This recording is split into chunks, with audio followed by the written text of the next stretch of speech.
দুটা শব্দ ভাগৱতীয় ভাষাত পুত্ৰ শব্দটোৱে কাক বুজায়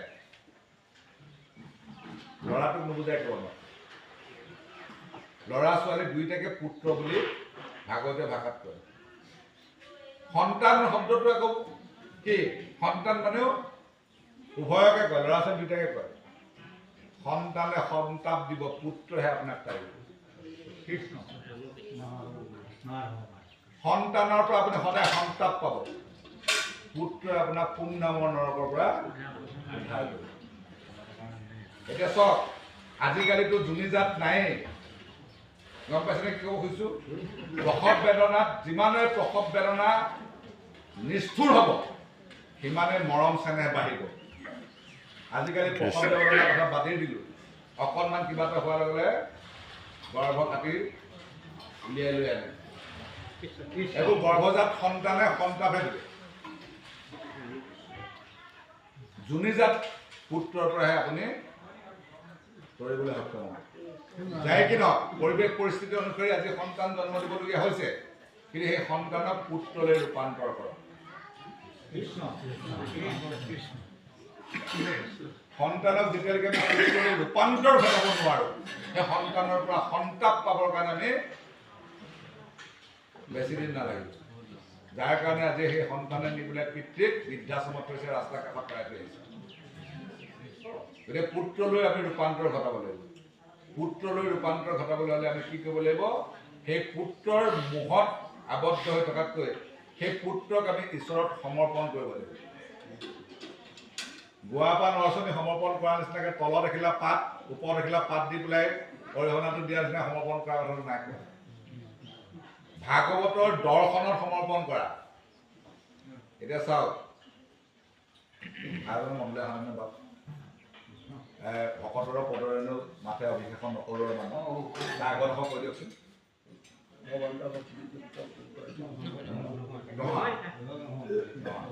এতিয়া যে বাৰু মোৰ কথাখিনি গাওঁ যে ভকতৰ পদৰেণু শিৰত তুলি ল'বৰ কাৰণে আমি ভাগৱত ভ্ৰমণ গৈছে চেলেংখন পাৰি দিছোঁ সেইখিনি আমি দূৰত তুলি লৈছোঁ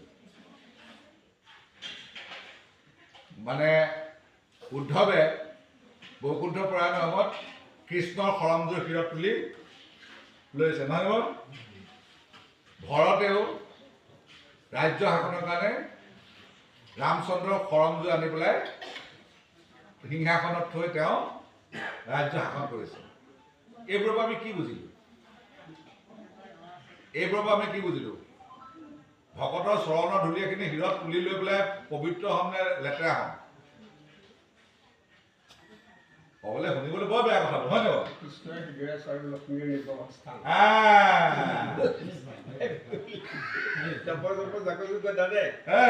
ভক্তৰ পদৰ ৰেণু শুদ্ধ চিত্তে মাথে অভিষেকন নকৰে তাৰ মানে কি ভকতজনৰ আদৰ্শখিনি আপুনি যদি ল'ব নোৱাৰে ৰামচন্দ্ৰৰ আদৰ্শখিনি লৈহে ভৰতে ৰাজ্য শাসন কৰিছে উদ্ধৱে কৃষ্ণৰ সৰমযোৰ হৃদয়ত তুলি লৈ যোৱা প্ৰতীকাত্মক অৰ্থত দেখাইছে প্ৰকৃতপক্ষে উদ্ধৱে কৃষ্ণৰ যিটো আদৰ্শ যিখিনি গুণ সেইখিনি হৃদয়ত ধাৰণ কৰি মাথত তুলি লৈ গৈছে এতিয়া আমিও কাইটো অৰ্পণ কৰিলোঁ কাইটো অৰ্পণ কৰাটো নিচেই সহজ কথা দণ্ডবধ হৈ দীঘল দি মাটিত পৰি দিলোঁ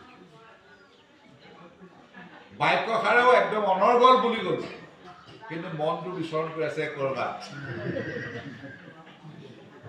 বুজিলে ন মনটো গৈ পেলাই ক'ৰবাত আছেগৈ কাইটোত দীঘল দি পৰি দিলোঁ বাক্যষাৰো অনৰ্গল মুখৰ পৰা ওলাই গ'ল মনটো কিন্তু ঘূৰি ফুৰিছে ক'ৰবাত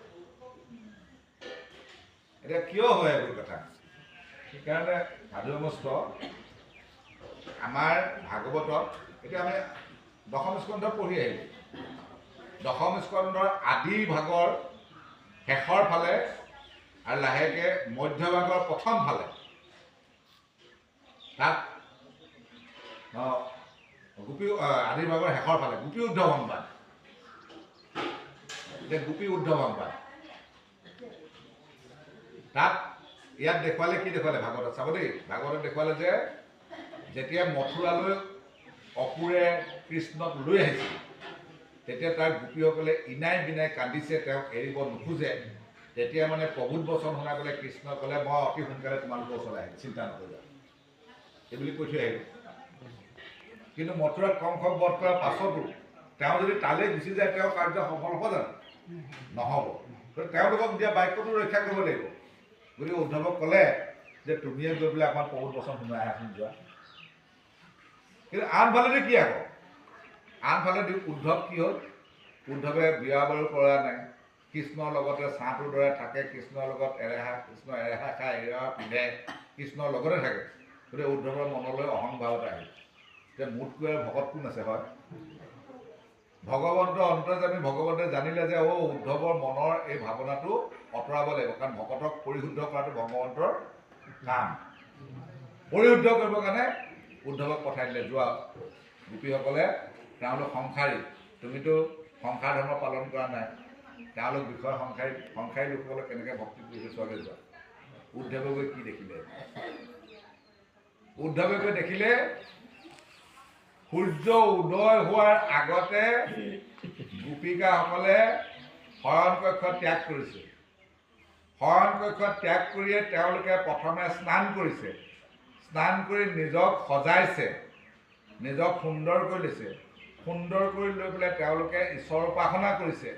ঈশ্বৰ উপাসনা কৰি শেষ হোৱাৰ পাছত দেখিছে সূৰ্য উদয় হৈছে। এতিয়া আমি সেইখন চানেকি কিমানে পালন কৰোঁ? বুজিছেনে বাৰু? আমাৰ মনটো যেতিয়া আমি গা পা ধুই গোসাঁই ঠাইত সোমাওঁ, আমাৰ চাব দেই, আমাৰ কি হয়? বৰ টান কথা, কিন্তু কথাবোৰ বোলে গৰম পানী অকণ নাখালে পায়খানাই নহয়, এই এপালি নাখালে পায়খানা নহয়, চাহ অকণ নল'লে পায়খানা নহয়। তোমাৰ শৰণটো ক'ত? চাহপাত নে ওচৰত? গৰম পানীত শৰণ ল'লা নে তুমি ঈশ্বৰৰ শৰণ ল'লা? বুজিলে? বৰ টান কথা পাব। কিন্তু তোমাৰ শৰণটো ক'ত? ঈশ্বৰত নে গৰম পানী দুবা, চাহ দুবা? শৰণটো তাতে হ'ল। গতিকে তোমাৰ ক'ত ভয়ৰ পৰা মুক্ত হ'বা? ক'ত তুমি আনন্দ পাবা? নোপোৱা। গতিকে তাৰ কাৰণে চানেকি দি থৈ গৈছে। চানেকিখন কোনখন? সেইখন গোপী উদ্ধৱ সংবাদ। সেই চানেকিখন চোৱা, সেইমতে তুমি যাপন কৰা। আৰু কি হৈছে আমাৰ? কৈছোঁ কাই বিৰাট হেৰি কৈছোঁ, গৰুজনী এফালে হেম্বেলিয়ালে, মনটো গৈ পেলাই গৰুজনীত পালেগৈ, গাখীৰ খীৰাব লাগিছিলে। ইয়াত আপুনি কাই অৰ্পণ কৰি আছে, বাক্য অৰ্পণ কৰি আছে, চব কৰি আছে, কিন্তু মনটো গৰুজনী হেম্বেলিয়ালে। গতিকে সূৰ্য উদয় হোৱাৰ আগতে গৰুজনীটো কেতিয়াও হেম্বেলিয়াই নেমেলে। আইগৰাকীয়ে ইয়াত গৰু সেৱা কৰি আছে, বোলে ল'ৰাটো টিফিনটো বান্ধিবলগীয়া হ'ল, স্কুললৈ নিবলগীয়া। আজিকালি স্কুলটো ৰাতিপুৱাই হয়। ইফালৰ পৰা আইতাও চিঞৰিলে, ইয়াত আকৌ আপুনি গৰু সেৱা কৰিছেহে, গতিকে মনটো ক'ত বান্ধিব? তালৈ গুচি গ'ল। গতিকে চানেকিখন কোনখন দিছে, কেনেকৈ দিছে, সেইখন আমি কিমানে পালন কৰোঁ চাওঁ। গতিকে সেইকাৰণে চাওক, দান ত্ৰাণ ৰক্ষণ, আমি অৰ্পণৰ কথাটো লাগিছিলোঁ। অৰ্পণ মানে তলত এখিলা পাত, ওপৰত এখিলা পাত দি পেলাই অৰ্পণ কৰাটো বুজা নাই। গুৰুত অৰ্পণ কৰা, গুৰুৰ বাক্যত অৰ্পণ। গুৰু বাক্য মানিবৰ কাৰণে তুমি নিজেও আদৰ্শৱান হোৱা, নিজৰ সতি সন্ততিকো তেনে আদৰ্শেৰে বাট বুলিবৰ কাৰণে শিকোৱা। আমাৰ কি হয়? পিতৃ মাতৃয়ে পুত্ৰক কয়, সদায় সঁচা কথা ক'বা, মিছা কথা নক'বা। ঘৰলৈ যেতিয়া গুৰুজনীৰ অৰিহণা বিচাৰি পেলাই ভকত দুজন আহিব, ল'ৰাটোক ক'ব, ঐ দেউতা ঘৰত নাই বুলি কবি।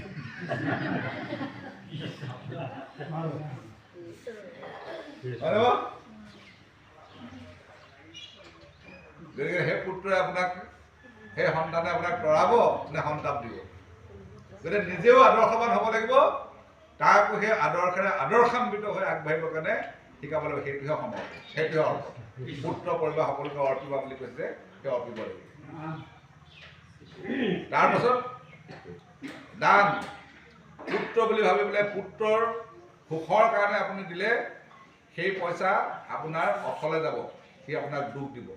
পুত্ৰৰ হৃদয়ত থকা ভগৱন্তৰ কল্যাণৰ অৰ্থে আপুনি আপোনাৰ উপাৰ্জিত ধন প্ৰয়োগ কৰক, খৰচ কৰক। সেই ধনে আপোনাক আনন্দ দিব। সেই ধনে যদি আগবঢ়াব পাৰে, তেতিয়া আপুনি সমস্ত ধন ঈশ্বৰৰ চৰণত সমৰ্পণ কৰিব পাৰিব। দান ত্ৰাণ, আপোনাৰ ওচৰলৈ বিভিন্ন আপোনাৰ ইতৰ প্ৰাণীবোৰ আহে, সেইবোৰক আপুনি উপকাৰ কৰিব নোৱাৰিলেও অপকাৰ কেতিয়াও নকৰিব। আপোনাক জীৱশ্ৰেষ্ঠ বুলি ভাবি আপোনাৰ ওচৰত নিৰাপদ বুলি ভাবি আপোনাৰ কাষলৈ আহে।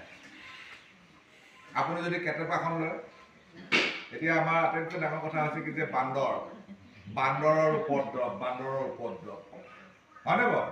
বান্দৰৰ দুবিধ, এবিধ দ্বিবিধৰ, এবিধ হনুমন্তৰ, হয়নে বাৰু? দ্বিবিধৰখিনিয়ে উৎপাত কৰে বা নকৰে বুলি ভবা নাই। হনুমন্তখিনিয়ে কিন্তু আপোনাক পৰাবলৈ আহিব। আমাৰ ইয়াত থাকিলে আপুনিও ল'ব লাগিব।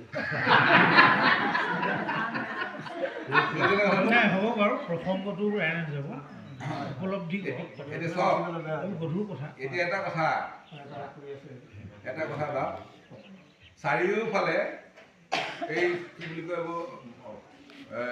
অলপ দিনৰ আগতে কিবা পথাৰত যে কিবা পোক এটা ওলাইছে, কি নাম আছে পাহৰি চবেও খাই থাকক, ভকতৰ দৰাত এটা কামোৰ নামাৰিলে। বুজিছেনে হ'ল?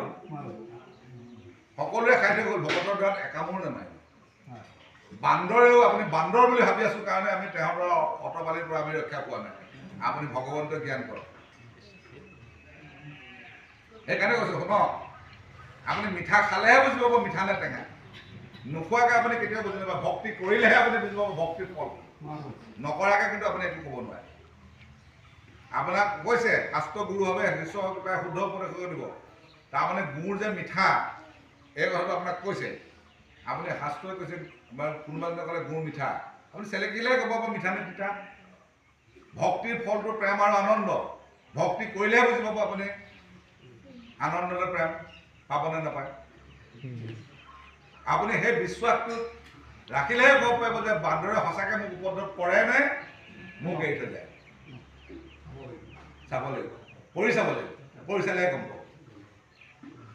বুজি পাইছে কথাটো? এতিয়া একদম শাস্ত্ৰৰ সন্মত নিৰ্ঘাত কথা এইবোৰ যদি কৰিব তেতিয়া কৰিলে আপুনি তাৰ উপলব্ধিটো আপুনি নিজে কৰিব, অনুভৱটো আপুনি নিজে কৰিব। ত্ৰাণ ৰক্ষণ মানে কি? যেনেকৈ কলিয়ে পৰীক্ষিতৰ ওচৰত আশ্ৰয় লৈছিলে। কলি যে দুৰ্জন পৰীক্ষিতে জানে, তথাপিও পৰীক্ষিত ভকত হোৱাৰ কাৰণে কলিহেন দুৰ্জনকো পৰীক্ষিতে আশ্ৰয় দিলে। ভকতৰ এইটো লক্ষণ নহয়। এতিয়া আপুনি একান্ত ভকত, আপোনাৰ গাঁওখনত এটা ডেকা ল'ৰাই লম্পট চৰিতাৰ্থ কৰি থাকোঁতে হাতে লোতে ধৰা পৰিলে। তাক হানি খুচি মাৰিবৰ কাৰণে এপাল মানুহে তাক খেদি আহিছে। আপুনি ভকত বুলি জানি আপোনাৰ ঘৰত আহি পেলাই সি আশ্ৰয় ল'লে। আপুনি কি কৰিব তাক? সেই এপাল মানুহে হানি খুচি খেতি মাৰিবৰ কাৰণে বিচৰাৰ কাৰণে আপুনি তাক মাৰিব নেকি? আপুনি ভকত, আপুনি ঈশ্বৰ শৰণ লৈছে, কাইটো শৰণ লৈছে। আপোনাৰ কাইটোৰ লক্ষণ কি হ'ব লাগিব? ৰক্ষণ। তাক ৰক্ষণাবেক্ষণ দিব লাগিব। লম্পট চৰিতাৰ্থ কৰি আহিছে, তাক মাৰিবলৈ হানি খুচি মাৰিবৰ কাৰণে জোম জাঠি লৈ বন্ধুক বাৰত লৈ খেদি আহিছে। সেইখিনি মানুহ আৰু এই ল'ৰাটোৰ মাজত আপুনি ভাল ৰূপে থিয় হ'ব পাৰিব। ভাগৱতে কৈছে তাক ৰক্ষণাবেক্ষণ দিব লাগিব। আপোনাক প্ৰশ্ন হ'ব যে লম্পট চৰিত্ৰ ল'ৰাটোক আপুনি আশ্ৰয় দি বোলে কি আদৰ্শ দেখুৱায়? জড়িত থাকে মূঢ় ভক্ত উদাৰ চৰিত্ৰ কীট পতংগ তথাতে কৰে পবিত্ৰ। আপুনি যদি সেইজন ভকত হয়, সেই লম্পট চৰিতাৰ্থ কৰা লোকজনক ৰত্নাকৰৰ পৰা বাল্মীকিলৈ আপুনি ৰূপান্তৰ কৰিব পাৰিব। এইকেইটা গুণ আপোনাৰ গাত কাই গুণ আছে? সত্য, প্ৰিয় আৰু হিত। সত্য, আপুনি কেতিয়াও ঈশ্বৰে ক'লে অসত্য নকওঁ। যুধিষ্ঠিৰে কৈছিলে, যুধিষ্ঠিৰে ক'লে অসত্যমা মৰিল বুলি ক'বা, তুমি সত্যবাদী জগতে জানে যুদ্ধখন তোমালোকৰ সপক্ষে যাব। যুধিষ্ঠিৰে ক'লে ঈশ্বৰে ক'লেও মই অসত্য নকওঁ। গতিকে ঈশ্বৰে সেইকাৰণে অশ্বত্থামা নামৰ এটা হাতী মাৰিবলগীয়া হ'ল। হাতী মৰাৰ পাছত বেছি ক'ব পাৰিব পাৰিম, এইটো সত্য। এতিয়া ৰাইজক ক'লে যে ইতি গজ বুলি কোৱাৰ আগতে তহঁতে কিন্তু হুলস্থুল লগাই অশ্বত্থামা হত ইতি গজটো শুনিব নাপায়, হুলস্থুল লগাই। তাৰমানে ঈশ্বৰেও সত্যবাদীজনৰ ওচৰত কি হয়? সেৱা মানিবলৈ বাধ্য হয়। দেখুৱাইছে ভাগৱতত বহুত আছে। অস্ত নধৰো বুলিছিলোঁ ভাল হাত বুজি পাব চব। গতিকে অসত্য, প্ৰিয়, অপ্ৰিয় সত্য নকবা। আমাৰ সমাজত আছে অপ্ৰিয় সত্য নকবা দেই।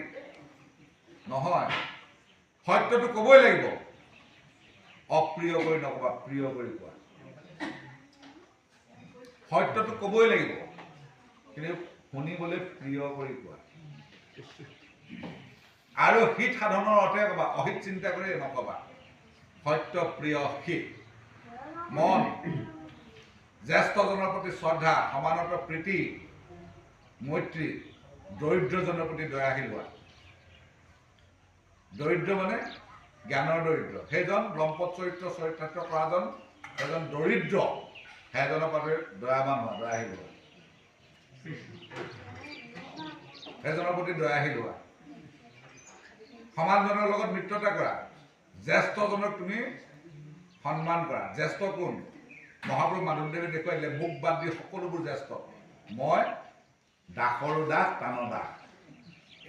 মোক বাদ দি সকলোৱে জ্যেষ্ঠ, মইহে আটাইতকৈ কনিষ্ঠ। সৰুতকৈ সৰু, অতিবৰ সৰু, সৰুত ভকতি হয়, এটা বালিচাৰি হাত ফাল কৰিলে তাৰ আধা ফাল মই। এইজন তাৰমানে মোতকৈ সকলোবোৰ জ্যেষ্ঠ, মইহে কনিষ্ঠ। এইটো জ্যেষ্ঠ। সুহৃদ, মিত্ৰতা কালত কৰিবা? মিত্ৰতা কৰিব লাগিব, তাৰা হবে পূজ্য, তাৰা হবে ধন্য, তাৰাহে সুহৃদজন, কলিযুগে হৰি আনকো বোলাই আপুনি কৰে কীৰ্তন। শাহুৱেকে কি কৰি আছিল? শাহুৱেকে মানে শাক বাচি আছিল। এক মনে শাক বাচি আছে, হা, কৃষ্ণৰ নাম পাহৰিলে শাক বাচি থাকোঁ। বোৱাৰীয়েকে গৈ পেলাই, অ' মা কৃষ্ণ, চাহ এখন দিছোঁ। অ' কৃষ্ণ কৃষ্ণ কৃষ্ণ, শাহুৱেকে কৈ পেলালে। তাৰমানে বোৱাৰীয়েকে শহুৰেকক কৃষ্ণ বোলাই দিয়ে। শাহুৱেকক শাহুৱে আছিলে নহয় শাক বাচি থাকোঁতে, কৃষ্ণ পোৱাই দিলে নহয়। শাহু বোৱাৰীৰ মাজত সম্বন্ধটো কি হ'ল বাৰু? তাৰা হবে পূজ্য, তাৰা হবে ধন্য, তাৰাহে সুহৃদজন, কলিযুগে হৰি আনকো বোলাই আপুনি কৰে কীৰ্তন। নিজে কৃষ্ণ কৈ পেলাই শাহুৱেকক কৃষ্ণ বোলোৱাই দিয়ে। দুয়োৰ মাজত কি সম্বন্ধ হ'ল? শাহু বোৱাৰীৰ সম্বন্ধ নাই, সুহৃদ সম্বন্ধলৈ ৰূপান্তৰ। সুহৃদৰ মাজত কেনেকুৱা কাজিয়া পেচাল হ'ব নেকি? তাত সেইখন ঘৰত শান্তিয়ে মানে কপৌ ফুল, কপৌ চৰাই নৰি পেলাই কি উৰিব তাত আনন্দৰ বইনা বব। গতিকে এই 9টা গুণৰ যিজন অধিকাৰী হৈ পৰিলে, তেওঁ ক'ৰবাত ভয়ৰ কথা আছে জানো? নাই। সেইজনে ভকতলৈ ৰূপান্তৰ হ'ব। ভ শব্দে ভকতৰ, ভয় বিমোচন, ভজন ভক্তিৰ পুষ্প সুৱন্ত যিজন। ক শব্দে কৃষ্ণক বুজি পবিত্ৰ পৰ, তাৰমানে উল্টাকে কওক। ত শব্দে পৰণৰ উপায় হৰণ, ঈশ্বৰ কৃষ্ণত শৰণাপন্ন হৈ যিজনে নিৰন্তৰে কৃষ্ণক ভজনা কৰে, সেইজন ভয় মুক্ত হৈ ভকতলৈ ৰূপান্তৰ হয়। সেইজনে ভকত। আমি পঢ়ো আৰু আমি সুধো আপোনাক। কৃষ্ণ আমাক সুধিব নালাগে। আপোনাক সুধিবলৈ উপায় নাই, আপোনাকতো আমি ঘপককৈ লগ নাপাওঁ, কৃষ্ণ কৃষ্ণ আৰু আকৌ লগ নাপাওঁ। গতিকে একাদশ স্কন্ধ, এতিয়া ধৰক আত্যান্তিক সুখ আৰু আত্যান্তিক লয় আমাৰ কেতিয়াবা আমাৰ বিপৰীত হৈও থাকে। কথাটো হ'ল, এই নৱসিংহকেইজনৰ মুখপদ্মৰ যোগেদি ব্যাপত হোৱা এই প্ৰশ্নকেইটাৰ লগত এই স্কন্ধটোৰ কিবা মধুৰ সম্পৰ্ক আছে নেকি? অঁ বাৰু, সেই কথাখিনি আমি আৰম্ভণিতে কৈছিলোঁ হ'ব ন, আপুনি নাপালে নেকি বাৰু? অকণমান তাৰ মানে আটাইতকৈ তাৎপৰ্যপূৰ্ণ কথা হ'ল কি যে, এই নিমি নৱসিদ্ধ সংবাদৰ প্ৰথম কথাটো হ'ল যে কোনে কাক কৈছে? নাৰদে বসুদেৱক কৈছে। বসুদেৱ কোন? যি ইতিমধ্যে কৃষ্ণক পুত্ৰৰূপে পাইছে। কৃষ্ণক পুত্ৰৰূপে পায়ো যি গতি মুক্তি লাভ কৰিব নোৱাৰে। কিয় নাপায়? সেইকাৰণে নাপায়, মুক্তিটো ক'ত আছে? ভকতিতে আছে। ভকতিতে ভকুতি আৰু মুকুতি দুটা পায়। ভকতি বিহনে মুকুতি নাপায়। গতিকে কৃষ্ণই কথা মানে কৃষ্ণই কথা দিলে কাক? কৃষ্ণী সুতপা ৰূপে, অদিতি কাশ্যপ ৰূপে, আগতে তোমালোকে ভগৱন্তক মোক উপাসনা কৰিলা, মুক্তি বিচাৰিব লাগিছিলে, নিবিচাৰিলা, পুত্ৰৰূপে বিচাৰিলা, পুত্ৰ কামনা তোমালোকক পূৰ্ণ কৰিলোঁ। এইবাৰ কিন্তু তোমাক মুক্তি দিওঁ। কিন্তু মুক্তি যেতিয়া দিব লাগিব, মুক্তি ক'ত পাবা? ভকতিতহে মুক্তি আছে। কিন্তু ভক্তি কৰিবলৈ হ'লে কাক লাগিব? প্ৰথম গুৰুৰ সান্নিধ্য লাগিব। গুৰু মানে শুশ্ৰূষা কৰিব ভাল মতে। নাৰদক গুৰুৰূপে তালৈ পঠাই দিলে। নাৰদে গৈ এইখিনি জ্ঞান দিছে। কিখিনি জ্ঞান দিছে? যে নিমি নৱসিদ্ধ সংবাদৰ জৰিয়তে জ্ঞানখিনি দিছে যে আমি সাধাৰণতে তুমি ৰজা হ'লে বা যেই নহওক লাগে, সকলোবোৰে এই বিষয় সুখত মানে সুখ বুলি ভাবি থাকে। বিষয় সম্বন্ধ হওক, সমস্ত দুৰ্নীতে পায় হৰি সেৱা একো স্থানে নাই শৰীৰৰ সেৱাৰ যোগ্য কেৱলে মনুষ্য তনু জানি পুৰা হৰি গুণ গায় গতিকে বিষয় সম্বন্ধ সুখবোৰকে সুখ বুলি ভাবি তাতে থাকে গতিকে আৰু এটা সুখ আছে সেই সুখটোৰ নাম হৈছে আত্যান্তিক সুখ এই আত্যান্তিক সুখটো ক'ত পায় যেতিয়া ঈশ্বৰ ভজনা কৰি ভয়মুক্ত হ'ব তেতিয়া অন্তৰ্নিহিতভাৱে অনবৰতে এজন সুখৰ গৰাকী হ'ব যিজনে ঘৰতে থাকি গোটেই ঘৰৰ সকলোকে ঈশ্বৰ জ্ঞান কৰিব পুত্ৰক ঈশ্বৰ জ্ঞান ভাৰ্যাক ঈশ্বৰ জ্ঞান ভাৰ্যাক সুহৃদ পুত্ৰক সুহৃদ এই সম্বন্ধে বেলেগলৈ নগৈ ঘৰখনতে যেতিয়া সাধু সন্ত মহন্তসকলৰ সংগ পাব ঘৰখনৰ প্ৰত্যেকজন লোককে সাধু সন্ত মহন্ত যেতিয়া কৰি ল'ব পাৰিলে তেতিয়া বেলেগলৈ নগৈও ঘৰখনতেই যাতে সেই আনন্দ সেই সুখটো অনুভৱ কৰিব পাৰে সংসাৰী লোকসকলে এই সংসাৰৰ এই ধৰ্মৰ মাজতে যাতে সুখে সন্তোষে থাকিব পাৰি সেই সুখটো যাতে অন্তৰ্নিহিত হওক নিৰন্তৰ হওক তাৰমানে নিৰন্তৰ সুখটো কেতিয়া পাব যেতিয়া ভৱ ভয়ৰ পৰা যিজন লোক মুক্ত হ'ব তাৰমানে ভৱ ভয়ৰ পৰা মুক্ত হৈ যিজনে ঈশ্বৰ ভজনা কৰি থাকিব তেওঁলোকে তেওঁ সৰ্বখনতে সুখী হৈ থাকিব আৰু সেইটোকে আত্যান্তিক সুখ বুলি কয় সেই আত্যান্তিক সুখটো পাবৰ কাৰণে কি ধৰ্ম ধাৰণ কৰিব লাগিব ভাগৱত ধৰ্ম ধাৰণ কৰিব লাগিব সেইকাৰণে ভাগৱত ধৰ্মটো তাৰ পিছলৈ আহিলে ভাগৱত ধৰ্ম কি দেখুৱাইছে ভাগৱত ধৰ্মই দেখুৱাই দিছে কি যে মায়া দেখুৱাইছে আৰু জীৱক দেখুৱাইছে মায়াক দেখুৱাইছে ভগৱতক দেখুৱাইছে সেইকাৰণে মায়া কি মায়াৰ পৰা তৰণৰ উপায়টো কি এইটো দেখুৱাই দিব মায়া তৰণৰ উপায় পাবলৈ হ'লে কাৰ সংগ ল'ব লাগিব সাধু সংগ ল'ব লাগিব সাধুৰ লক্ষণ কেনেকুৱা অসাধুৰ লক্ষণ কেনেকুৱা এইখিনি নিমিনব সিদ্ধ সংগত দেখুৱাইছে তাৰপাছত জীৱ কাক কয় জীৱৰ তৰণৰ উপায় কি এইখিনিয়ে নিমিনব সিদ্ধ সংগত মানে এই স্কন্ধটোৰ লগত আপোনাৰ গোটেইকেইটা প্ৰশ্নৰ উত্তৰ আমি পালোঁ কৃষ্ণ কি এই স্কন্ধটো মানে দশলক্ষণযুক্ত মহাগ্ৰন্থ ভাগৱতত হয় এই একাদশ স্কন্ধটো হৈছে মুক্তিৰ সোপান মুক্তিৰ সূত্ৰ সেইটো আগতে কৈছিলোঁ ভাগৱতৰ দশলক্ষণৰ কথা কৈছিলোঁ স্বৰ্গ বিসৰ্গ স্থান পুতি মনন্তৰ নিৰোধন এইখিনি কোৱা হৈছিলে বাৰু কৃষ্ণ কৃষ্ণনে সেই কথা বুজি